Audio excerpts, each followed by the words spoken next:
ladies, and welcome to the launch for my new book, The Spartan Chimera. Comes out today. You can get it on Amazon. There's links. And oh my goodness, I'm so happy everyone's here today because I discovered the other day that the 16th of August was my 7-year anniversary on YouTube. I've only been doing videos for like 5 years, and some of my older videos I've actually pulled off. So yeah, but so it's my YouTube anniversary and my book launch and all the coffee for Hold My Mocha 2024. Let's say hello to everyone who's in the chat. Hello, Eva. Hello, Rachel. Hello. Oh, that's me saying hello to everyone. Hello, Sam. So yeah, Rachel and Eva and I and Sam were on Sam's channel for Breaking the Block this morning.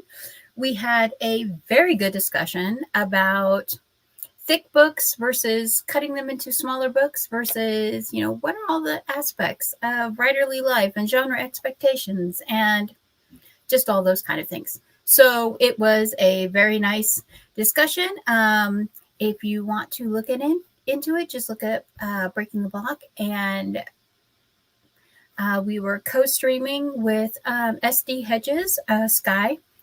And it was a very good discussion. So please feel free to go over there. And yeah, so wow, another book, another month. It's been I had a lag for a few months because, I've got the migraine thing going on. They're trying me on all different kinds of medicine. The new medication that I'm on is a medication where I'm taking a half of a tablet every single day. It's called Amavig. And so, yeah, I've been on so many medications in the last 2 years that I don't even know all of their names anymore. But it seems to be working better. And so I'm trying to get back on track with my publishing schedule.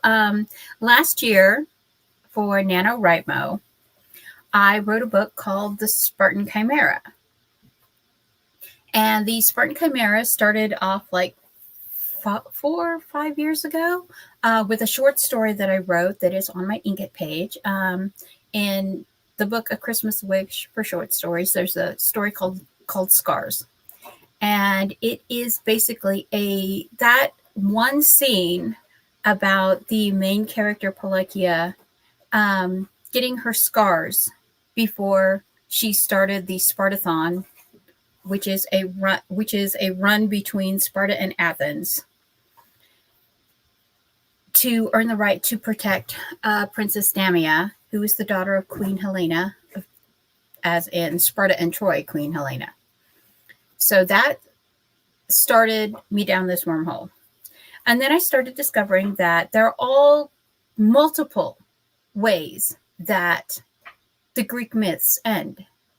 And like regional areas have different endings for Greek myths, and all of the stories have a slightly different twist. And there's even stories where Medusa was not beheaded by Perseus, that she actually was in Egypt and was revered as a protector and a servant of their goddess Udo, the green one, who is the Coptic snake goddess.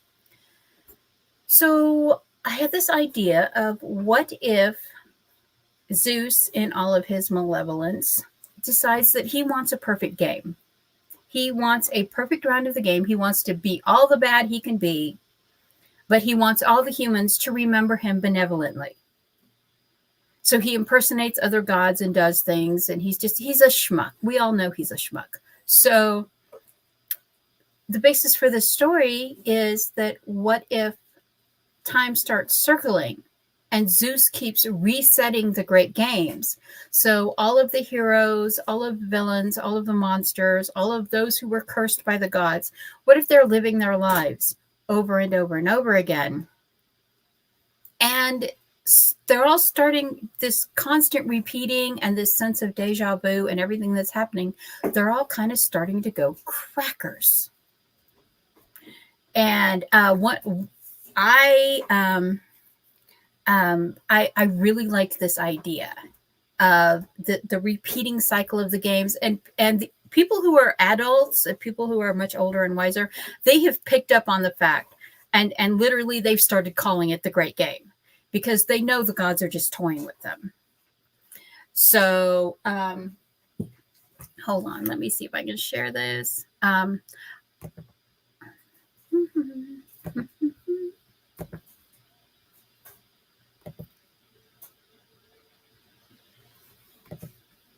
Chrome tab window.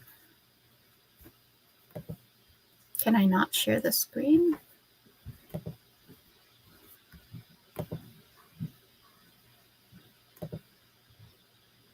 Seeing.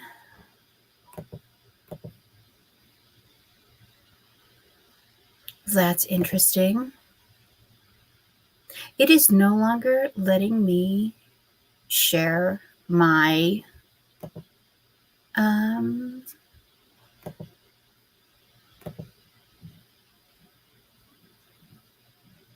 it's no longer letting me share the document that I have Spartan Chimera in. Okay, I'm just going to do it this way then. Okay. Alrighty, I'm going to back up. So the blurb for the Spartan Chimera is, it starts with part of the Spartan Creed. Scars are the proof of a purpose life. Destiny and duty are one.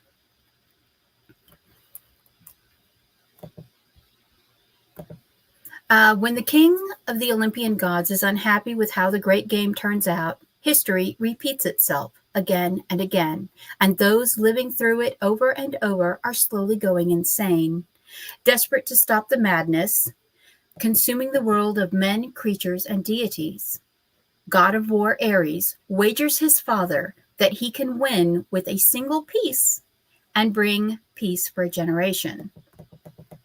Pelagia was meant to have a twin, Chorus, who died in their mother's womb as new Troy fell for the fourth time.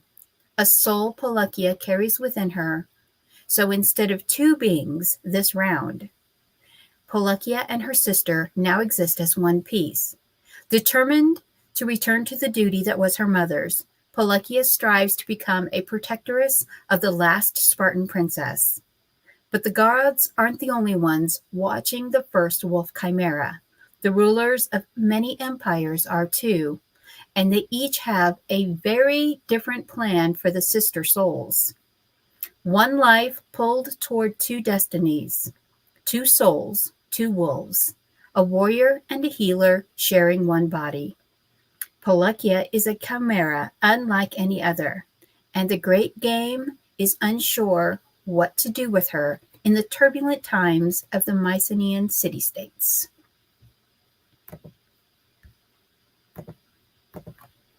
So yeah, that's the blurb.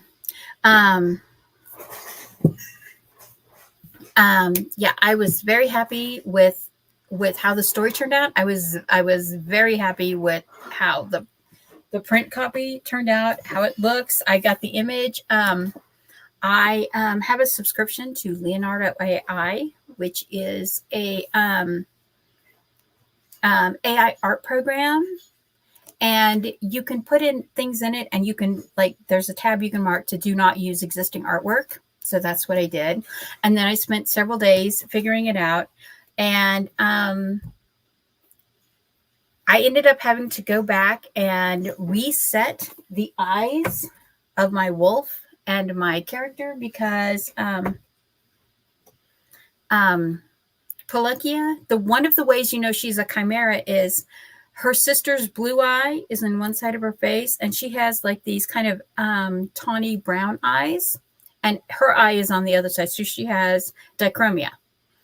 And that is one of the ways that you can tell she's a chimera. Also in this book, I have shifters in this book because if you go back and you look at ancient Greek and ancient Egyptian writings, There are like references to people who are shifters that are half wolf, half man, half goat, half man, and half bear, half man. They turn back and forth into each other. So I included that element in my storyline. The Spartans consist of wolf shifters and bear shifters and satyrs and humans. And they all fight side by side. Nobody thinks anything about, oh, you're this kind of shifter, you're that kind of, you're just a living being. And one of the other things I did is because Pelagia's mother dies, Melopome dies, like right off at the beginning of the book. She is raised by her uncle, Proclus, who is a healer, and by his lover / husband, Achilleanon, who is the Achilles of this book. And Achilleanon was rejected by his mate. And because it tells the story, he calls it the river's curse on his flesh. We all know the story. Achilles was dipped in the river of Styx. His mother held him by his heel and dipped him in. So his heel was the only vulnerable part on his body. So in this round of the Great Game, because his mother keeps having nightmares about all of his different deaths, this time she begged a boon of the sea nymphs, who are her relatives, and she tied sea nymph hair around his ankle and dipped him in. So he only has this one little tiny line of vulnerability. And now mate rejected, this warrior who is just, he's depressed. He's wolfish, half feral, and he's tried so many times to kill himself. And Proclus has saved him. Proclus is a healer. He and Pelagia's mother, Melopome. In Sparta, you are grown to destiny. You go into training from the time you're like 8 years old if you're a boy, 10 years old if you're a girl. And you have all of these things you have to accomplish. And they figured out at a very early an age that Melopome is the warrior and Proclus is the healer, not the other way around. So she became a protectoress and he became a healer. And he meets Achilleanon in all the battles and begins, keeps him alive basically in all of his attempts to like get himself off. He keeps him alive. And they fall in love. And so they leave the battlefield and go back to Sparta to raise Pelagia. And that's where the story begins. And then you follow all these adventures with Ares trying to outmaneuver Zeus in the Great Game. And all of these things are happening to poor Pelagia. And she doesn't really understand why. And those around her are just trying to protect her, to keep her alive, because they know she has this destiny. And they know, and Ares is very aware that if she is killed, if she fails, that Zeus is going to pick up the mantle of war, which is what was wagered, and it's basically going to be Armageddon. So, yeah, there's a lot of stakes in this game. Zeus tries everything he can to not lose. And it's a mess. And poor Pelagia, she just wants to do her job as a protectoress. So, yeah, I'm going to show some things on the screen. If anyone in the chat would like to put up a page number, you can pick any page number between 7 and go down. Where's the end? Let's say 352. So between 7 and 352.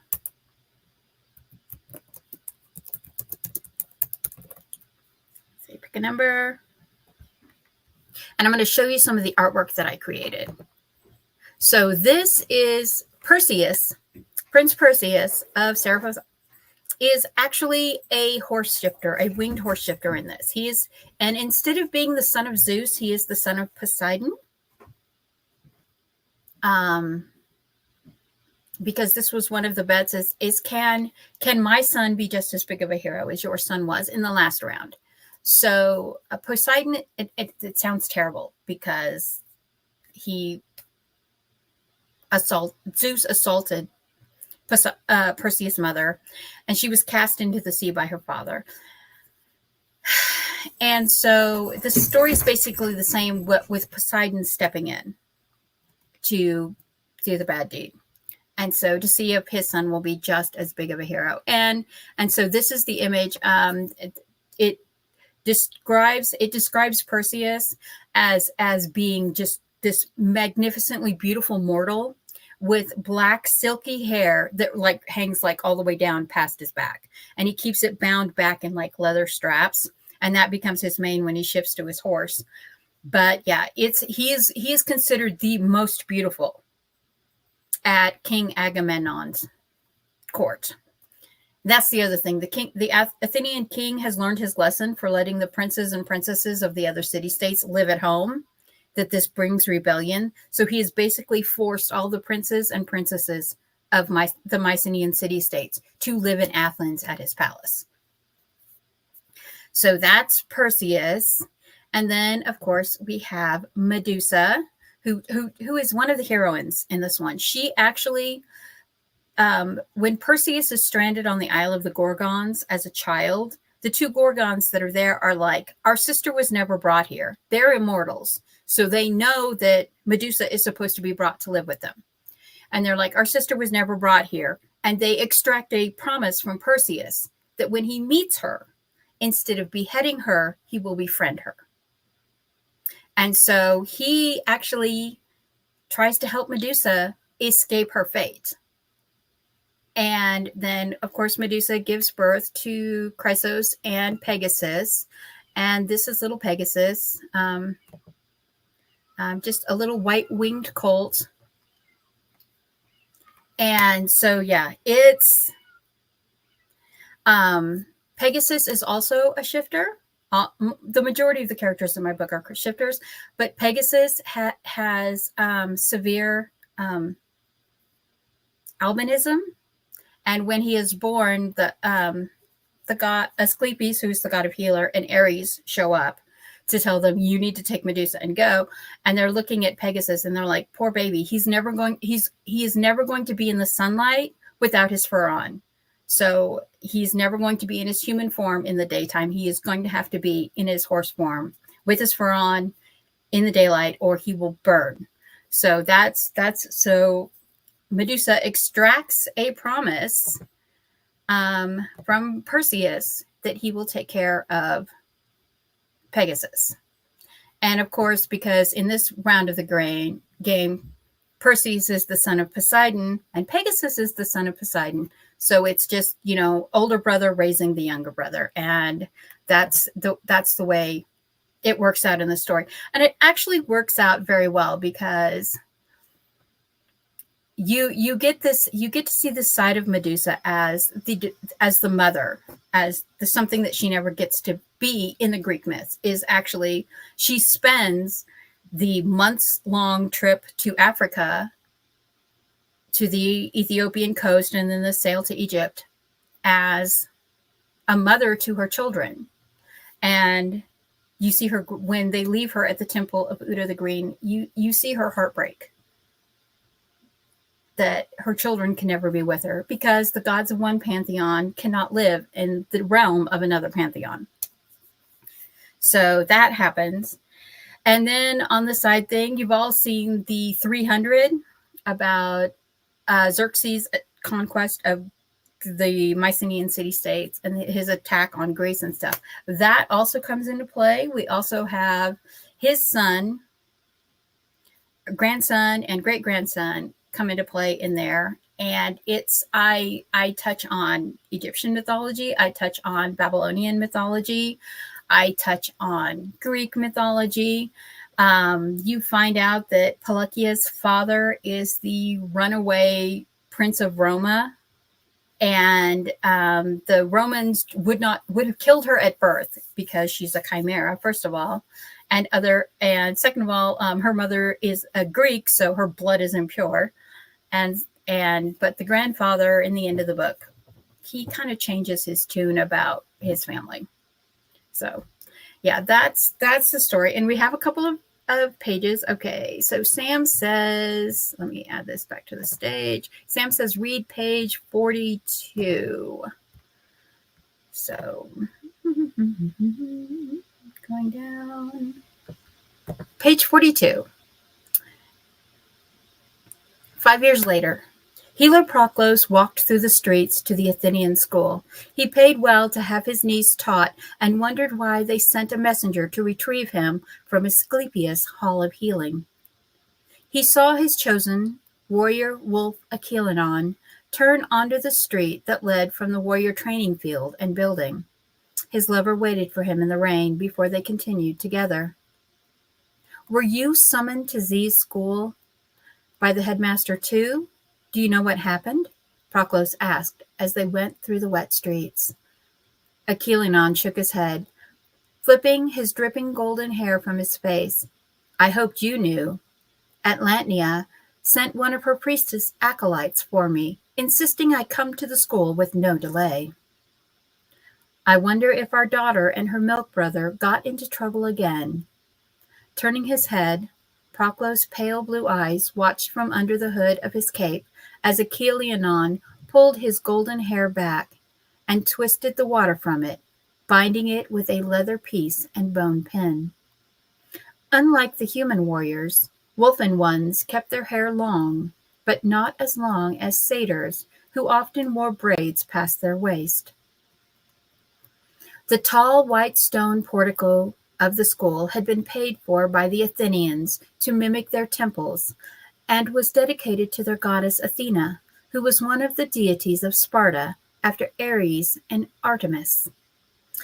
The warrior and the healer were led to a room where Priestess Atlantia of Ares paced angrily. She paused when they entered and nodded to the three children. Polukia's back was to them as she tried to heal Hercules and Io. Tiny hands held compresses to the larger wolf boy's cheek and temple.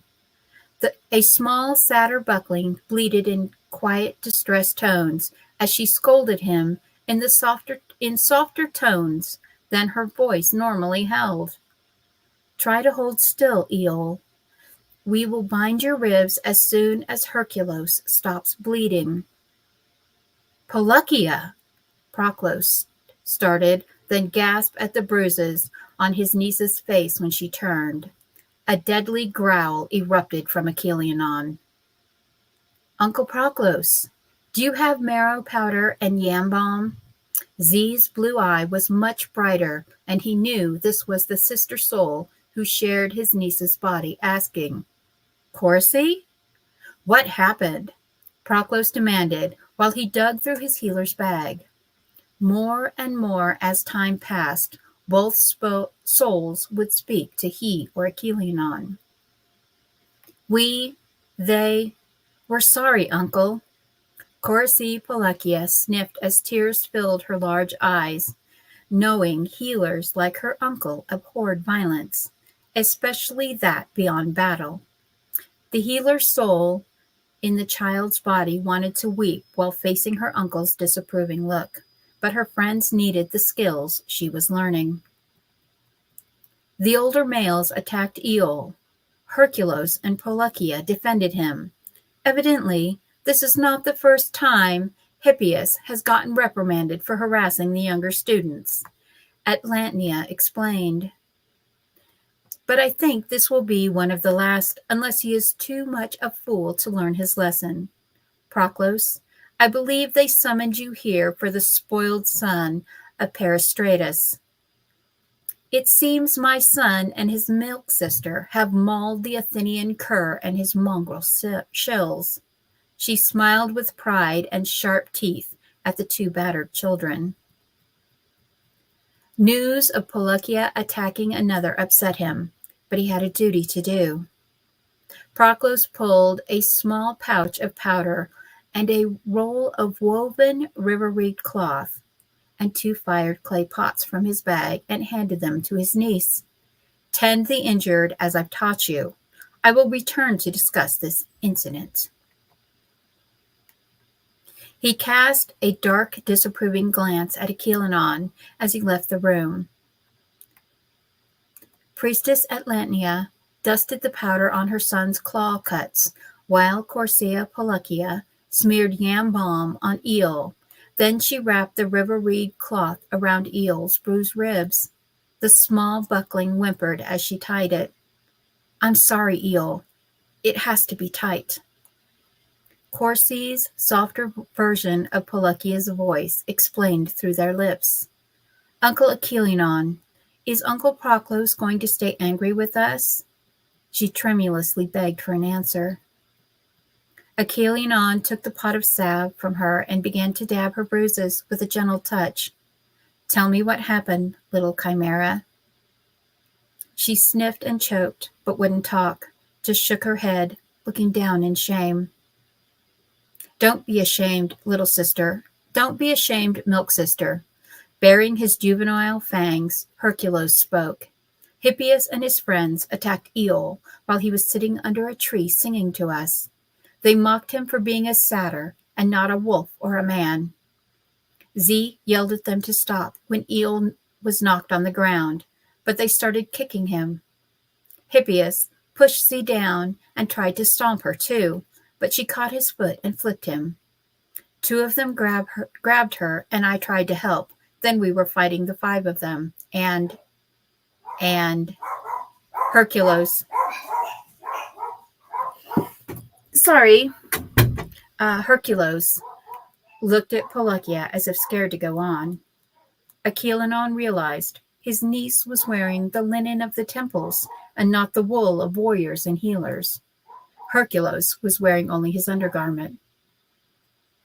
Polukia, why are you wearing Hercules' tunic? Where is yours? Polukia's chin trembled.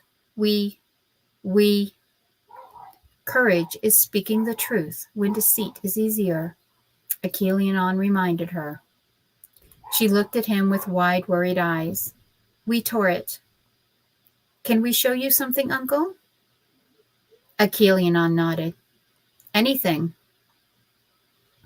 Dropping Hercules' much too large tunic around her ankles, Polukia knelt on the floor, and after several minutes of moaning and whimpering, a two-toned wolf pup had replaced his niece. Had he not been a warrior trained to control his reactions in all situations, Aquilonon would have fallen over in shock. Polukia was much younger than the usual age for the change, but Aquilinon's father had told him that Roma wolves could change younger than others, and they knew her father had been a Roma wolf. The whining pup looked up at him. She had a golden eye on the dark brown half of her face and a pale blue eye on the creamy blonde-colored side. The two colors of her body were divided down the center of her fur along her spine. She whimpered as if she was ashamed of herself. My chimera, you are beautiful, Aquilonon breathed out as he gathered her in his arms. Priestess Atlantia spoke. Those wretched males made fun of her wolf, mocked it because they are blasphemous Athenians who do not know a gift from the gods when they see one.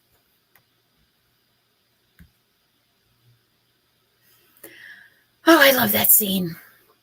I love that scene so much.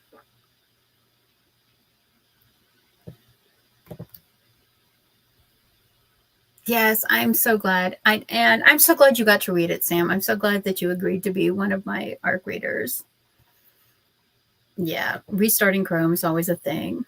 Shifters, yes. There are several mythologies that contain the idea of shifters. The Magyar of the Norse myths, Norse history, are described as being men who turned into wolves when they fought battle, or they fought like mad wolves, or they wore wolf skins when they fought. And it's this very interesting idea of taking on the spirit of the animals that you fight. But historically, if you look at the mythos from 2,000, 3,000, 4,000 years ago. The the ancients described it like it was an actual thing that happened. So that is a lovely, I think that is a lovely idea to put into a story. One of my beta readers was, they were like, why not have a normal family? Accusing me of the gay agenda. And I'm like, this has nothing to do with this. This is historically, this is what happened. Historically, same-sex marriages were as normalized as heterosexual marriages. And in societies like Sparta, where women had just as much rights as men, it would not have been unusual for the woman to carry the honor of the house. So, yeah, it's very interesting how Paul washed history has become, and that we're now just learning the truth of it. All right, let's see. Yeah, thank you. I love the stories. Thank you, Cat Paw. Yeah, Pegasus was beautiful. Yeah, that happens to me too. If I'm on another tab and a stream starts, it won't automatically start for me. I hate that normal family argument. There's nothing normal, my guy. Yeah. And, there's like the Theban warriors. One of the things that are talked about is everybody knows about the Spartan 300, the 300 elites. One thing they don't talk about much is the Thebans. The Thebans had, at different times, the numbers recorded between 50 and 200 male couples. And all they did was they lived together, they fought together. They didn't have children. So their contribution to their city was to basically fight to the death. And the Theban warriors couples were so feared that even the Spartans, like, they kicked even Spartan ass. And the Spartans are known as some of the greatest warriors of history. So it goes through that. What book number is this for you? Is it your new favorite? This is my, I think, 32nd? 32. Is it 32? Yeah, it's a lot. I do love it. I do love the world. When I was writing it during NaNoWriMo and I was posting the chapters as I was writing it, I was dropping 2,000 to 4,000 words a day in this. I jumped into this world. This is another one of those books where I have like a 10,000 word world building document that went on.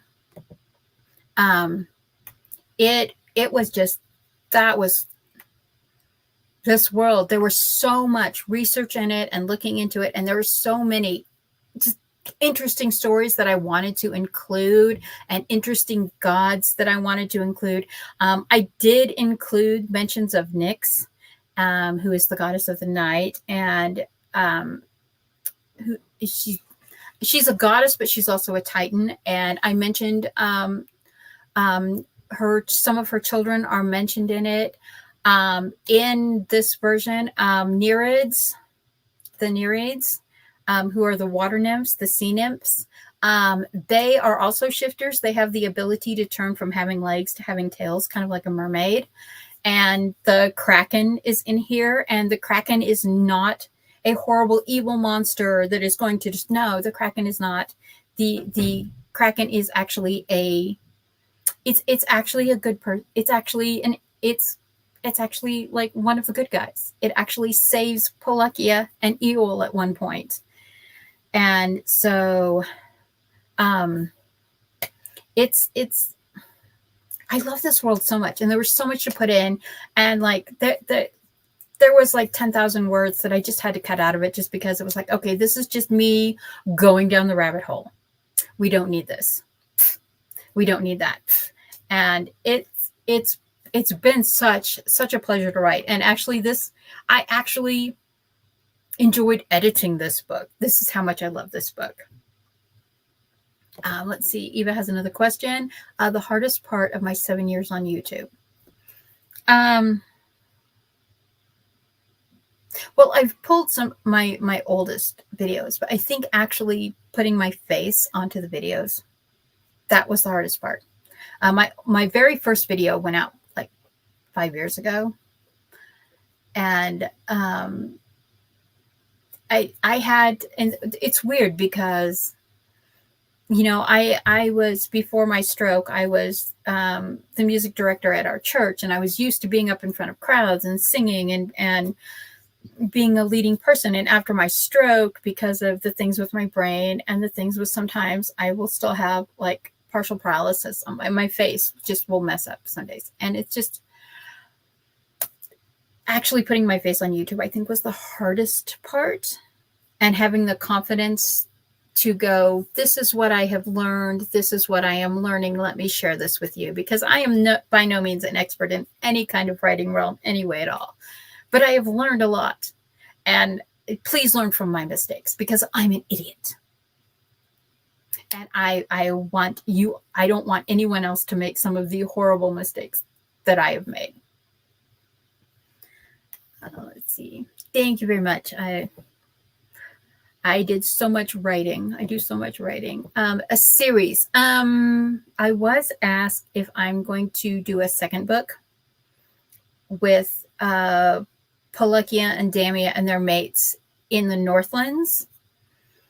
I don't know. I don't know. Eva says, I don't know the lore of these creatures to begin with. Would I be lost? No, you would not.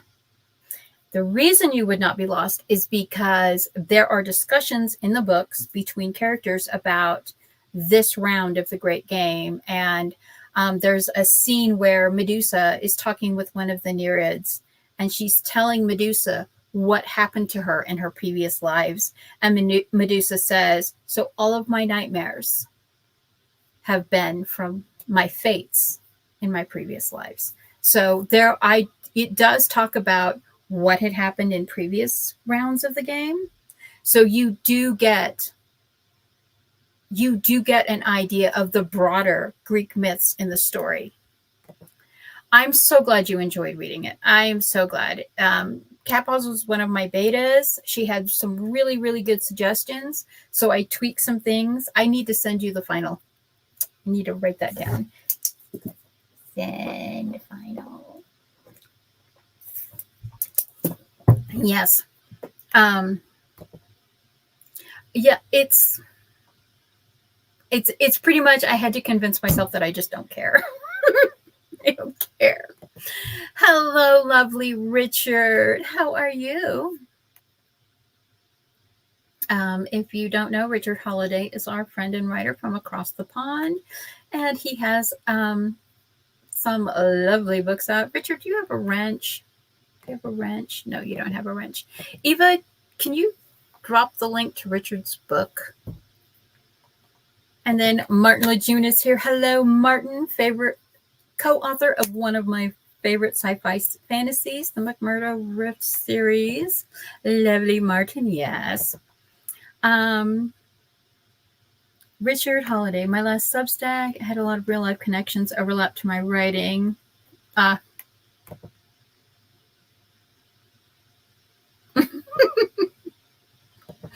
The doctor's offices do. Yeah, we all know about the doctor's offices. Okay, so the next page number that I got, let me scroll back up. I should have starred that. I didn't star that. Why didn't I star that? I know better. Okay, 258. Let us go to page 258.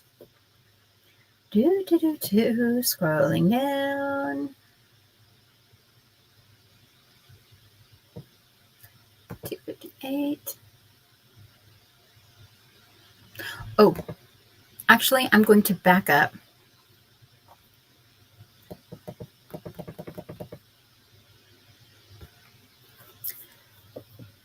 And I'm going to start.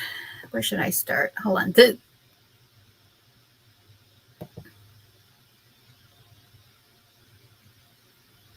Actually, I'm going to start on 255.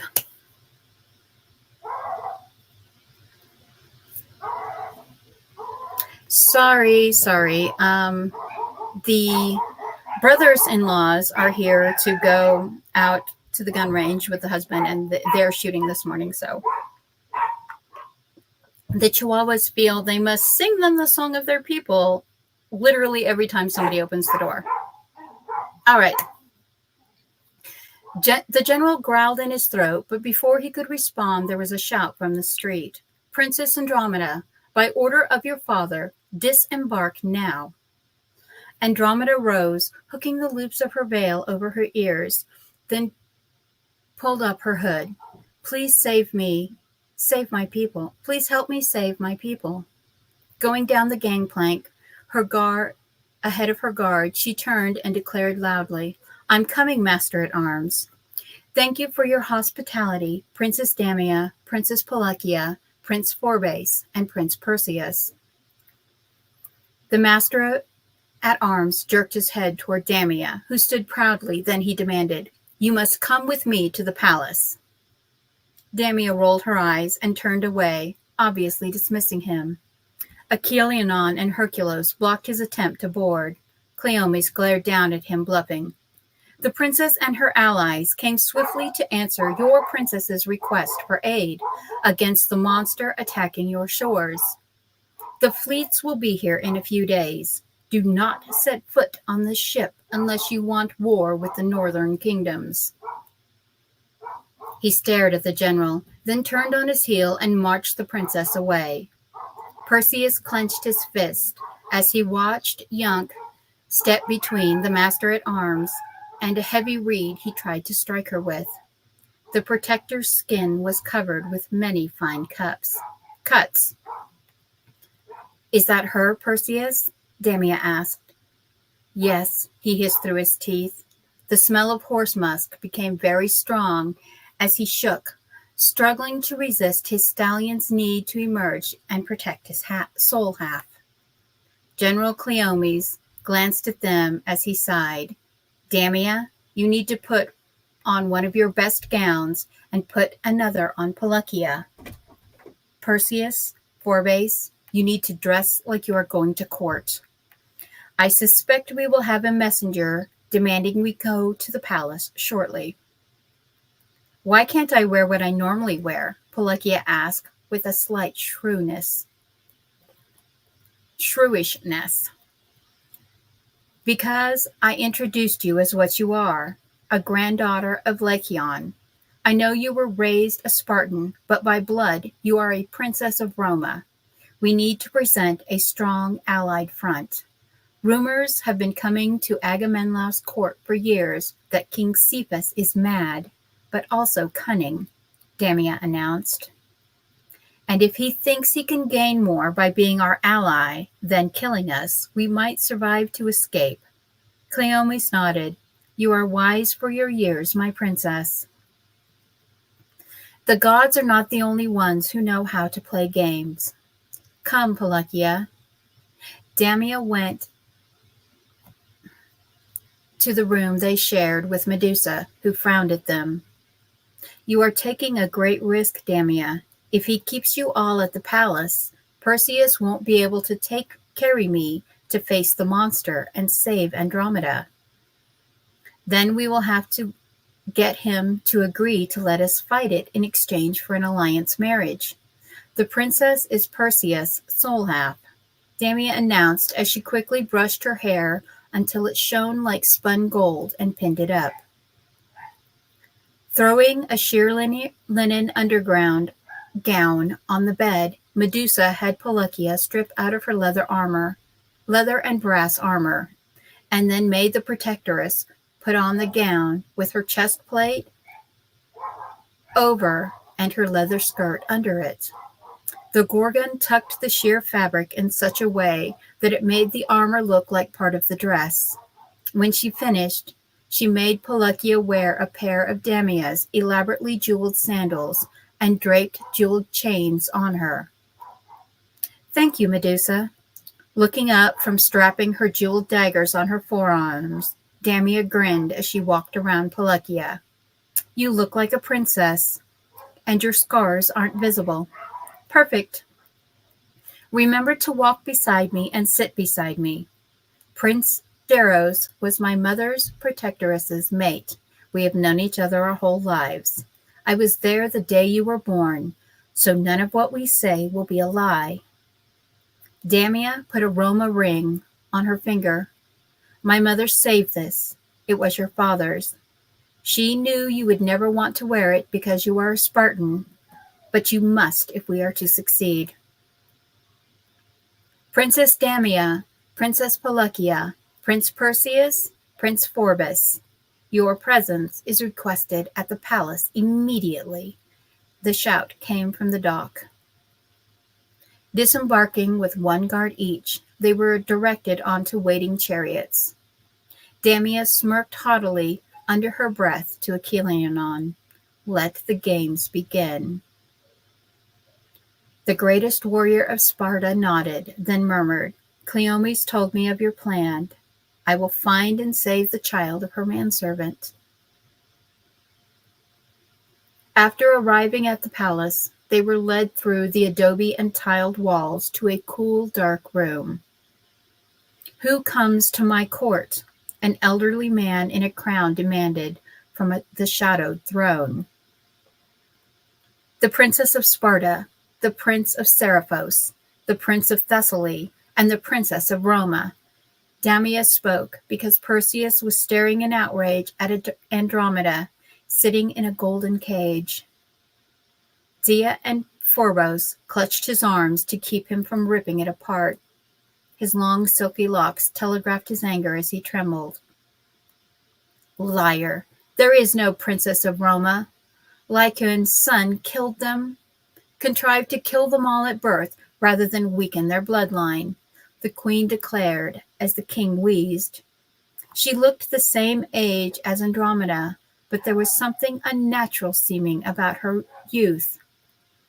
Nudged by Damia, Pelagia answered, I was not born in Roma, Queen Cassiopeia. I was born in New Troy. I am the daughter of Prince Darros of Roma and Melopone of Sparta. My Roma uncle was sent to Mycenae to kill me, but he failed. She could scent a dried corpse in the room, but didn't dare turn to look for it. The king cackled with laughter, then waved her forward. He held out his withered hand. Show me your ring, Princess of Roma. Coming closer to him in the dim light, she realized the smell was coming from the king. He looked at her father's ring. I knew Darros. Bold lad who hated his father and his brothers. You have one of his eyes. He grinned, showing he was toothless. Come, join us for an afternoon meal, and explain to me why you came ahead of Agamemnon's fleet to help my bewitching daughter.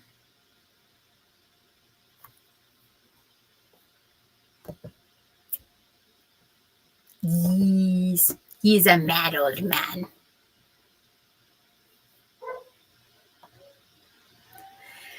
And thank you, Eva. Find Richard's books and newsletter here at richardholiday.co.uk. Yes, you can pick a number. Of course you picked that number, Richard. Of course you did. Horse must. Oh, you missed the discussion. Perseus is a winged horse shifter. He turns from a beautiful dark-haired male into this gorgeous creature. So, yes. Show me your ring. Mm-hmm. Oh, ha, ha, ha. Oh, it gets deep, especially when Pelagia points out to Queen Cassiopeia that she knows that she is a siren, which, according to the ancient Greeks, not sea creatures. Sirens were not sea creatures. They were actually winged women who lured men to their death and went mad from eating their flesh. And that's why they keep Andromeda in a cage, so she can't eat anyone. And basically she's a slave in her. She's like Helena was in the very beginning. She's a slave in her own kingdom. When is he not? When is he not? Oh, please check out Emma Bennett. She actually had 2 books released this month. So yes, she is quite the prolific writer. All right. I will go to Richard's page. We have just a few minutes left.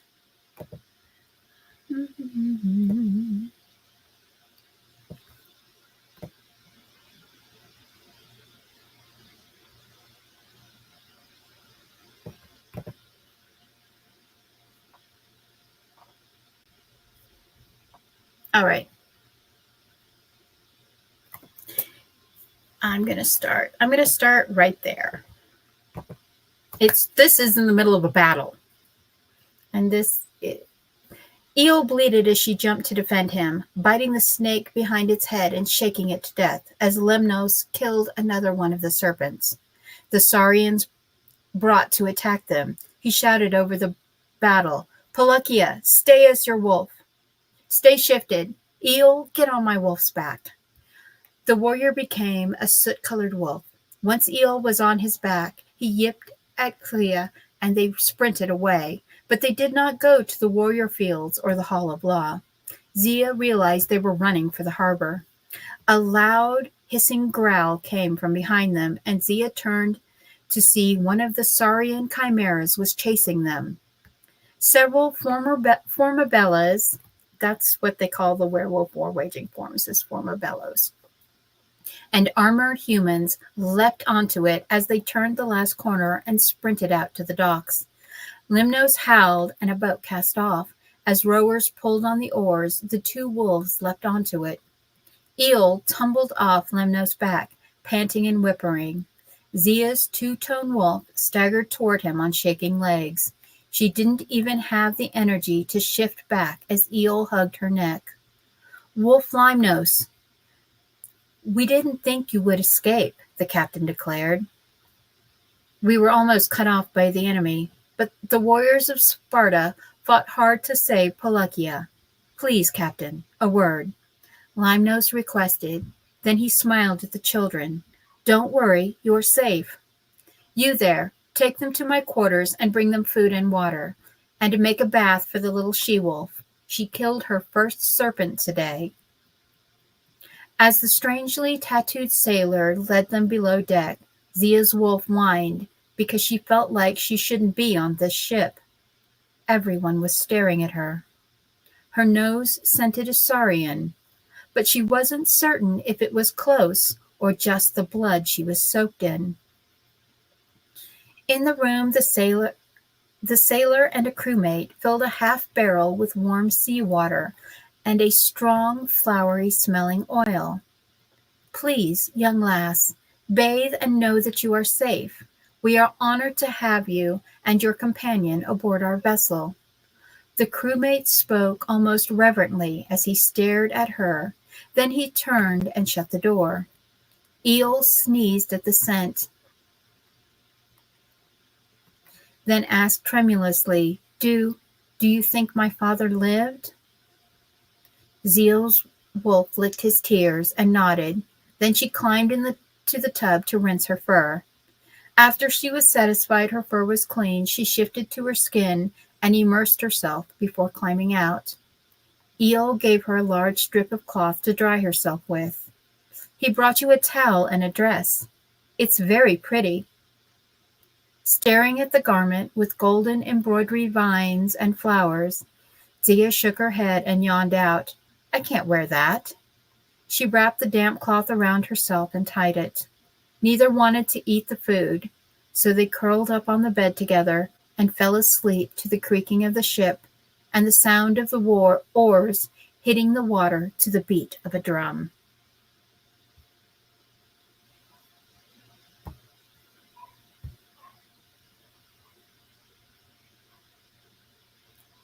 CHI is chimera.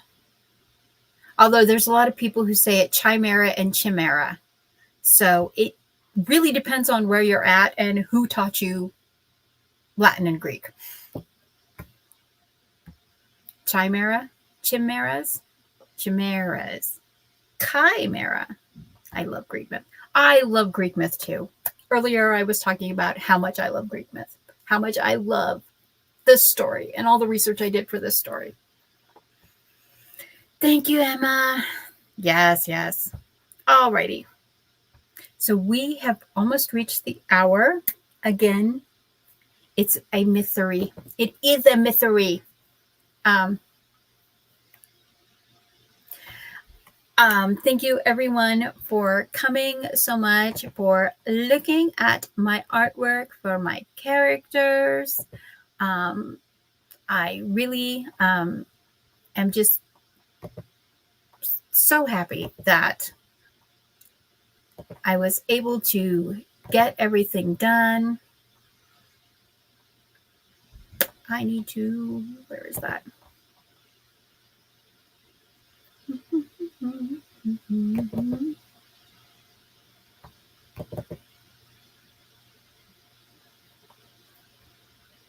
Okay.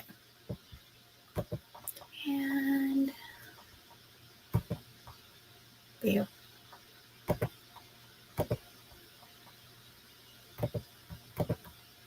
So yeah. Let's get that up there. So there is the cover. It looks very pretty. You can see where I have the gold eye and the blue eye. I could not get it to do to half the wolf brown and half the wolf white like I wanted to, or half her hair brown and half her hair blonde like I wanted to. And I spent days trying to get the image that I wanted. And then I ended up just having to go back and still change the eye color to fix it so that she's got a gold eye and a blue eye. And then the wolf has a gold eye and a blue eye. But it still looks good. I really like it. And the very last thing that I want to do as part of this all is I want to read you the Spartan Creed, which is the thing that Paluxia, literally the Spartan Creed is the thing that just her whole life, and she is constantly repeating these. They're constantly in her mind. Everything in her existence is about the Spartan Creed. Number 1, Spartans don't fight, Spartans kill. Number 2, scars are the proof of a purposed life. Number 3, honor is breath, duty is water, courage is food. Number 4, duty and destiny are one. Number 5, fortune favors the bold, fate favors the honorable. Number 6, to deceive is to dishonor oneself. Number 7, doubt opens the door for dishonor. Number 8, doubt leads to fear, fear leads to dishonor, and dishonor leads to death. Number 9, hesitation is the acceptance of death. Number 10, surrender only comes after the last beat of a Spartan's heart.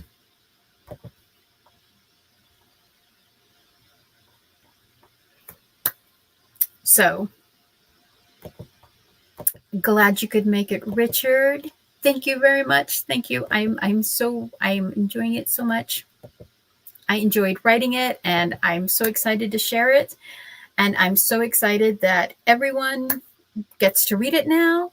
And it has been just this one from an idea based on a short story.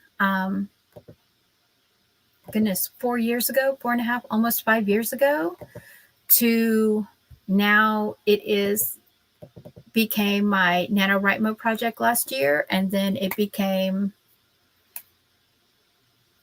this book that I started editing it and working on it, and now I've got it out there, and now I'm so happy. So thank you for coming to celebrate my 7th AuthorTube anniversary and for the launch of my new book. And Be blessed and have a very lovely day.